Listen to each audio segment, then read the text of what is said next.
Welcome back to this video. Now you can see that we have got the same thing as from the previous video. Now what we need to do that if you have any kind of nerve surface, so we need to change it into polygon, right? And let me give you a recap that we have this UV editor, which is a very good UV we have right now. And that is why we have used this method.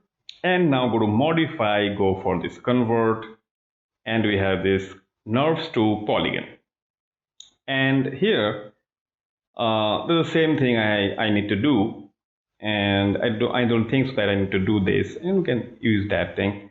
But quad and count, but here the count is going to be extremely high.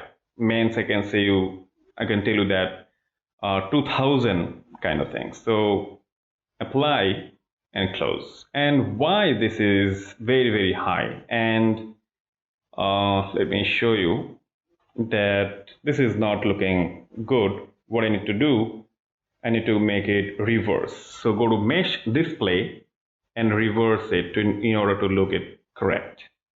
That normally it was upside down. Now I am not happy with this. I need to press shift and smooth it twice.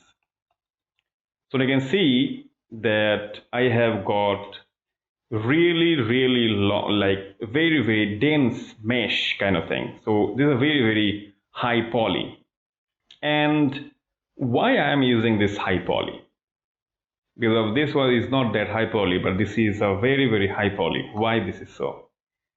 So let me show you. And in fact, let me tell you that why I have created this geo. This geo is, for emitting particles, right?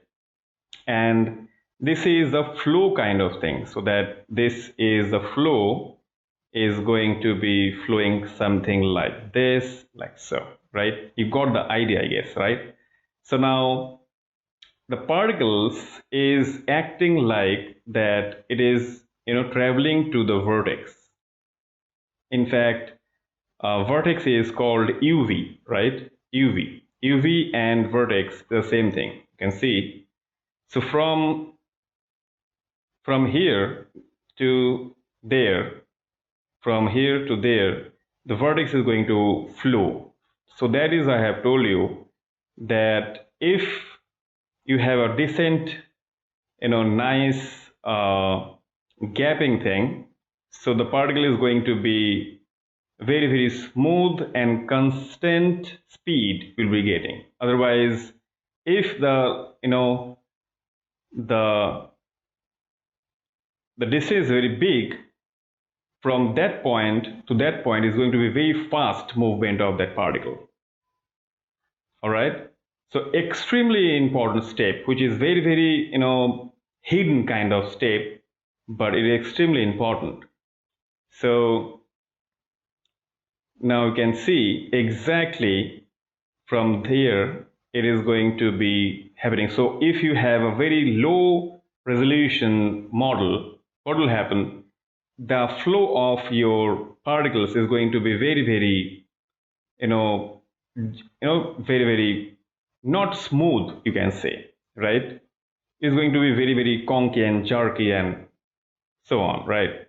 So this is extremely important that you can see this is very nearby. So from here it is going to be coming very slow.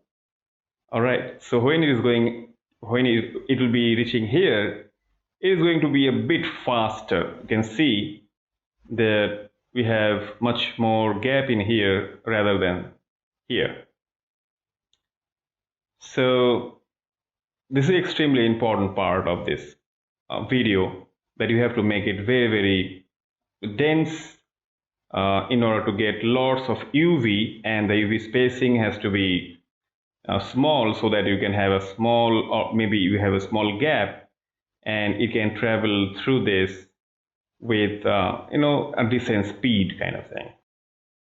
In the next video, I'm going to show you that how we're going to create that particles and how we're going to get that motion inside this geometry. See you in the next class.